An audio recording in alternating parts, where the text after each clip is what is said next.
Hello बच्चों, स्वागत है आपका हिंदी की पाठशाला में। आज हम कक्षा 10वीं की स्पर्श पाठ्य पुस्तक का 8वां लेसन कर चले हम फिदा, जिसके कवि हैं कैफी आजमी। इसके हम क्वेश्चन आंसर पढ़ाएंगे। व्याख्या हमने आपको पहले बता ही दी है। तो इसका पहला क्वेश्चन है, क्या इस गीत की कोई ऐतिहासिक पृष्ठभूमि है? जो ये गीत है इसकी कोई ऐतिहासिक पृष्ठभूमि है, ऐसा पूछ रहे हैं वो। तो आपको हमने पहले बताया था कि ये जो गीत है हकीकत फिल्म में लिखा गया था, उसमें है, फिल्माया गया है उसमें। और ये जो फिल्म है ये युद्ध के ऊपर बनी हुई है, जो युद्ध 1962 में हुआ था, उस युद्ध के ऊपर ये पूरी फिल्म बनी है और उसी में इस गीत को फिल्माया गया है। तो हम इसका आंसर देख लेते हैं। यह गीत सन 1962 के भारत चीन युद्ध की ऐतिहासिक पृष्ठभूमि पर लिखा गया है। जो उस समय भारत और चीन के बीच में युद्ध हुआ था, उसी के पृष्ठभूमि पर लिखा गया है। चीन ने तिब्बत की ओर से आक्रमण किया था। चीन ने किसके? तिब्बत की ओर से आक्रमण किया था और भारतीय वीरों ने इस आक्रमण का मुकाबला वीरता से किया। इसका प्रश्न नंबर 2, सर हिमालय का हमने ना झुकने दिया, इस पंक्ति में हिमालय किस बात का प्रतीक है? जो इस पंक्ति में जो आपका एक लाइन आई हुई है कि सर हिमालय का हमने ना झुकने दिया, ये कौन बोल रहे हैं? ये गीत में जो सैनिक हैं, जो शहीद सैनिक हैं, वो बोल रहे हैं कि सर हिमालय का हमने झुकने ना दिया। तो यह जो पंक्ति में हिमालय किस बात का प्रतीक है? तो हिमालय मान सम्मान का प्रतीक है, जिसमें ये बोल रहे हैं कि सर हिमालय का हमने ना झुकने दिया, लेकिन हमने अपने प्राण तो दे दिए, निछावर कर दिए प्राण, अपने प्राणों का बलिदान दे दिया, लेकिन हमने अपने भारत का मान सम्मान सुरक्षित रखा, उसको हमने उनके सर को झुकने नहीं दिया। तो इसका उत्तर हम देख लेते हैं। हिमालय भारत के मान सम्मान का प्रतीक है। किसका प्रतीक है? भारत के मान सम्मान का प्रतीक है। भारतीय सैनिकों ने अपने प्राणों का बलिदान देकर भी देश के मान सम्मान को सुरक्षित रखा। प्रश्न नंबर 3, इस गीत में धरती को दुल्हन क्यों कहा गया है? जो ये गीत है ना, इस गीत में बोला है कि धरती को दुल्हन बोला है ना, तो क्यों बोला है ऐसा वो पूछ रहे हैं। कि वो जब कविता आई है तो उसमें लिखा, आज धरती बनी है दुल्हन साथियों, अब तुम्हारे हवाले वतन साथियों, ये लाइन आई है ना। तो इसमें धरती को दुल्हन क्यों कहा है? तो इसलिए कहा है क्योंकि जब दुल्हन तैयार होती है तो वो उसे पूरा लाल जोड़ा पहनती है, पूरा लाल चूड़ियाँ, लाल बिंदी, लाल जोड़ा, सब लाल लाल पहनती है। तो उसी तरह जब भारतीय ने जब लड़ाई की और जब वो शहीद हुए तो उनके खून से, लाल खून से उनकी धरती जो है वो लाल हो गई थी। तो इसलिए उन्हें धरती को दुल्हन कहा था। इसका उत्तर हम देख लेते हैं। जिस तरह दुल्हन को लाल जोड़े में सजाया जाता है, उसी तरह भारतीय सैनिकों ने अपने प्राणों की आहुति देकर धरती को खून के लाल रंग से सजा दिया है ना। जिस तरह लाल जोड़े में सजाया जाता है, उसी तरह जो सैनिक थे उन्होंने भी अपने लाल खून से धरती को सजा दिया था। इसलिए इस गीत में धरती को दुल्हन कहा गया है। प्रश्न नंबर 4, गीत में ऐसी क्या खास बात होती है कि वे जीवन भर याद रह जाते हैं? अब तो देखो क्या होता है कि हम याद करते रहते हैं, कुछ हमें याद ही नहीं होता है, कभी कभी नहीं होता है ना, लेकिन उसी को जब हम गीत के हिसाब से और बहुत अच्छे से समझ के गा के जब याद करते हैं ना कोई चीज़ को, तो वो हमें याद हो जाती। गाने में कितनी जल्दी याद हो जाती है, लेकिन वही हमें लेसन याद नहीं होता। तो वही ये पूछ रहे हैं कि गीत में ऐसी क्या खास बात होती है कि वो हमें जीवन भर याद रह जाते हैं। इसका उत्तर देख लेते हैं। गीतों में भावात्मक, मार्मिकता, सच्चाई, गेयता, संगीतात्मकता लयबद्धता आदि गुण होते हैं। जो ये गुण हमने आपको गिनाए हैं वो सारे गुण होते हैं। मतलब सच्चाई होती है, गीता मतलब एक लय में गाते हैं, संगीतात्मकता होता है, जैसे वो संगीत की तरह उसे लयबद्ध में गाते हैं। ऐसे सारे गुण होते हैं जिससे वे जीवन भर याद रह जाते हैं। कर चले हम फिदा गीत में बलिदान की भावना स्पष्ट रूप से झलकती है, जो हर हिंदुस्तानी के दिमाग में रच बस जाते हैं। इसका अब हम 5th नंबर का क्वेश्चन देख लेते हैं। कवि ने साथियों संबोधन का प्रयोग किसके लिए किया है?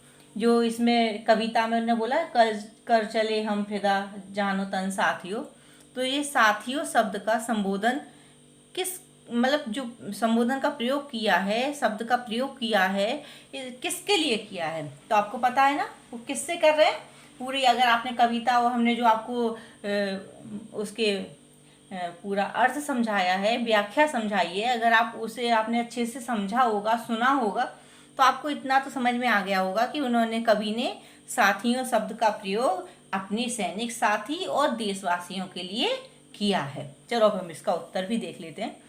कवि ने साथियों शब्द का प्रयोग सैनिक साथियों व देशवासियों के लिए किया है। सैनिकों का मानना है कि इस देश की रक्षा हेतु हम बलिदान की राह पर बढ़ रहे हैं। हमारे बाद यह राह सूनी ना हो जाए। आने वाले लोग हैं ना, उनके लिए बोला है। आने वाले भी देश की मान सम्मान की रक्षा के लिए अपने प्राणों का बलिदान देने को तैयार रहें। कि अब जब जैसे हम तो अपने देश की रक्षा के लिए अपने प्राण हमने न्यौछावर कर दिए हैं, बलिदान कर दिए हैं, लेकिन ये जो बलिदान की जो राह है ये सूनी ना रह जाए। तो वो कह रहे हैं जो आने वाले लोग हैं वो भी देश की रक्षा के लिए, उनकी मान सम्मान की रक्षा के लिए अपने प्राणों का बलिदान कर सकें। प्रश्न नंबर 6, कवि ने इस कविता में किस काफिले को आगे बढ़ाते रहने की बात कही है? जो काफिला है, जो सैनिकों की टोली है उसको काफिला बोलते हैं।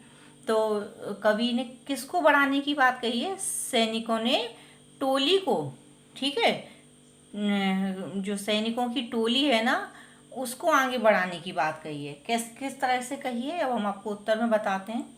कवि चाहता है कि यदि सैनिकों की टोली शहीद हो जाए, जो सैनिकों की जो एक टोली है वो आगे बढ़ती जा रही है युद्ध भूमि में लड़ाई के लिए, अपनी देश की रक्षा के लिए, उसके मान सम्मान की रक्षा के लिए, यदि वो शहीद हो जाए तो अन्य सैनिक युद्ध की राह पर बढ़ जाएं। तो जो पीछे के जो सैनिक खड़े हुए हैं वो भी युद्ध की राह में आगे बढ़ जाएं। यहाँ देश की रक्षा करने वाले सैनिक के समूह के लिए काफिले शब्द का प्रयोग किया गया है। प्रश्न नंबर 7, इस गीत में सर पर कफन बांधना किस ओर संकेत करता है? इस कविता में जो लिखा हुआ है, जो लाइन दी है, बांध लो अपने सर पर सर से कफन साथियों, तो जो सर पर कफन बांधना है वो किस ओर संकेत करता है? सर पर कफन बांधने का अर्थ क्या होता है? मौत के लिए तैयार हो जाना। तो इसमें आंसर आपको बता देते हैं कि किस ओर संकेत करता है। सर पर कफन बांधना का अर्थ होता है मौत के लिए तैयार हो जाना। यह गीत शत्रुओं से रणभूमि में लड़ने की ओर संकेत करता है। किसकी ओर संकेत कर रहा है? कि जो रणभूमि में हम जा रहे हैं वहां हम शत्रुओं से लड़ेंगे, उस ओर संकेत कर रहा है। सैनिक जब युद्ध क्षेत्र में उतरते हैं तो वे देश के मान सम्मान की रक्षा के लिए प्राण तक देने को तैयार हो जाते हैं या तैयार रहते हैं। प्रश्न नंबर 8, ये लास्ट आंसर है। इस कविता का प्रतिपाद अपने शब्दों में लिखिए। तो आपका इसका आंसर भी देख लेते हैं। प्रस्तुत कविता देश के सैनिकों की भाषा में लिखी गई है, जो कि उनके देशभक्ति की भावना को दर्शाता है। क्या सैनिक है ना, उनकी भाषा में लिखी गई है और ये बताती है कि उनके अंदर देशभक्ति की कितनी भावना है। जो भावना है उसको वो बता रहा है, उसको दर्शा रहा है सैनिक कभी अपने देश की मान सम्मान की रक्षा के लिए पीछे नहीं हटेंगे, चाहे उन्हें अपने प्राणों को ही अर्पित क्यों ना करना पड़े। जो सैनिक है वो उनमें इतनी देशभक्ति है, वो अपने देश की रक्षा के लिए, उनके मान सम्मान की रक्षा के लिए कभी भी पीछे नहीं हटेंगे, ना हटते हैं, चाहे इसके लिए उनके प्राण ही क्यों ना चले जाएं। साथ ही इन्हें आने वाली पीढ़ियों से अपेक्षाएं क्या, कि हम तो देश की रक्षा कर रहे हैं, उनके मान सम्मान की रक्षा कर रहे हैं, लेकिन इसके साथ ही अगर हमारे प्राण चले जाते हैं तो उन्हें अपने जो सैनिक साथी हैं और आने वाली जो पीढ़ियां हैं उनसे भी अपेक्षाएं, क्या अपेक्षाएं, कि वे भी उनके शहीद होने के बाद इस देश के दुश्मनों का डटकर मुकाबला करें, कि जब वो हम मर जाएं, जब वो शहीद हो जाएं, तो उनके शहीद होने के बाद इस देश की रक्षा के लिए दुश्मनों का डटकर मुकाबला करें, जो देश के दुश्मन हैं उनसे डटकर मुकाबला करें। वे कह रहे हैं कि उन्होंने अंतिम क्षण तक रक्षा की। क्या कह रहे हैं? वो कह रहे हैं कि उन्होंने तो अंतिम क्षण तक रक्षा की, देश की अंतिम क्षण तक क्या की, देश के मान सम्मान की रक्षा की। अब ये जिम्मेवारी आप पर है। किस पर है जिम्मेदारी? सैनिक, जो उनके सैनिक साथी हैं और देशवासी हैं, उन पर वो जिम्मेदारी डाल के जा रहे हैं। देश पर जान देने के मौके, वो और क्या बोल रहे हैं, वो बोल रहे हैं कि देश पर जान देने के मौके बहुत कम आते हैं, कि हम देश की रक्षा के लिए, देश के मान सम्मान की रक्षा के लिए जान देते हैं, वो मौके बहुत कम आते हैं और यह क्रम टूटना नहीं चाहिए। तो बच्चों, आज हमने हमारा 8 लेसन कर चले हम फिदा, जिसके कवि कैफे आजमी हैं, यह लेसन हमने पूरा कंप्लीट कर लिया। इसकी व्याख्याएं हो गई हैं और इसके प्रश्नोत्तर भी हो गए हैं। तो मुझे पूरा यकीन है, मुझे आशा है कि आप लोगों को यह पाठ अच्छे से समझ में आ गया होगा। और अगर आप कुछ भी समझने में परेशानी आ रही है तो आप कमेंट सेक्शन में अपने डाउट लिख दीजिए। और हाँ, लाइक, सब्सक्राइब और कमेंट ज़रूर करें, और कमेंट करके बताइए कि आपको यह वीडियो कैसा लगा। हम वापस मिलेंगे अपने दूसरे वीडियो के साथ। धन्यवाद, बाय बाय, टेक केयर।